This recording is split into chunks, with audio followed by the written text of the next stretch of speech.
नमस्कार मंडळी, कशा आहात? मजेत ना? मी पण अगदी मजेत आहे. मी नेहमीच असं म्हणत असते की चांगलं अन्न तरच चांगलं आरोग्य. यावर तुमचं काय म्हणणं आहे ते मला कमेंट करून नक्की सांगा. चला तर मग आज आपण बनवणार आहोत चमचमीत अशी उपासाची भरलेली मिरची. उपास असला तरी खायला तर आवर्जूनच चालते.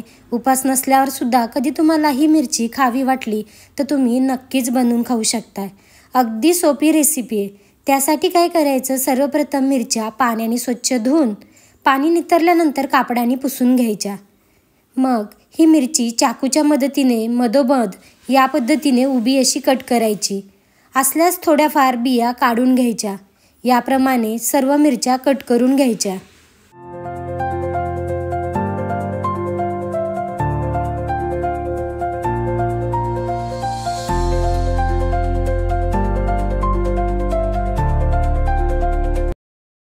सर्व मिरच्या उभ्या कट करून झाल्या की उकडलेली बटाटे किसून घ्यायची. मी नेहमीच म्हणते बटाटा पाणी न घालताच उकडायचा. पाणी घालून उकडल्यामुळे तो जास्त मॉइश्चर पकडतो.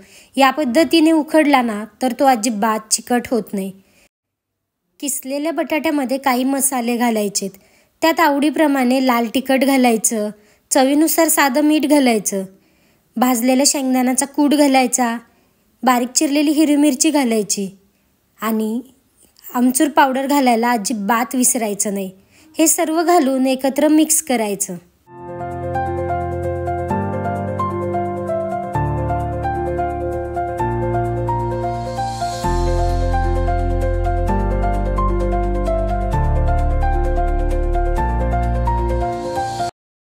सर्व बटाट्याचा मसाला व्यवस्थित मिक्स झाला की कट केलेल्या मिरच्यामध्ये ज्या पद्धतीने आपण वांग्याची फोडीमध्ये मसाला भरतो त्याच पद्धतीने हा बटाट्याचं सारण आपण या मिरच्यात भरायचं.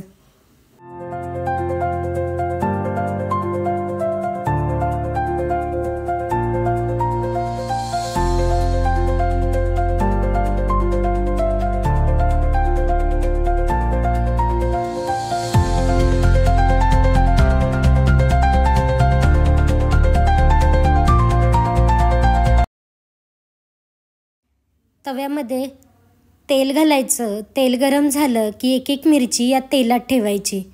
या पद्धतीने तेलात ठेवायची आणि ती झाकून 5 मिनिटं एका बाजूने वाफून घ्यायची.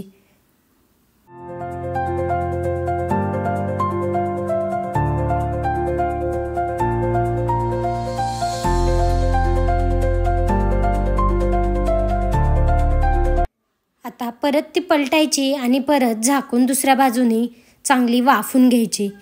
ही मिरची दोन्ही बाजूनी वाफायची. मस्त वाफली की मग काय तयार झाली ही आपली उपासाची मिरची. तीही भरलेली.